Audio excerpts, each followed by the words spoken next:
Citizens for డెమోక్రసీని ఏర్పాటు చేసినది ఎవరు? 1 and 2 అంటే న్యాయవాదులు, విద్యావేత్తలు. ఈ క్రింది వాటిలో వెట్టికి సంబంధించి సరికాని అంశం ఏది?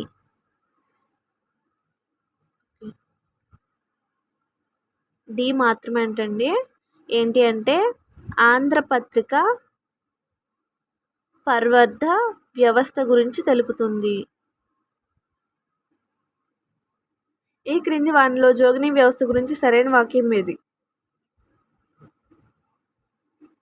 ఏ అండ్ బి ఏంటండి? ఏంటి జోగినులకు గ్రామ దేవతలకు బదులుగా పోతురాజు మంగళసూత్ర ధారణ చేస్తాడు. జోగిని స్త్రీకి పసుపు పూసి వేప మండలతో తయారు చేసిన చీరకట్టును వేస్తారు.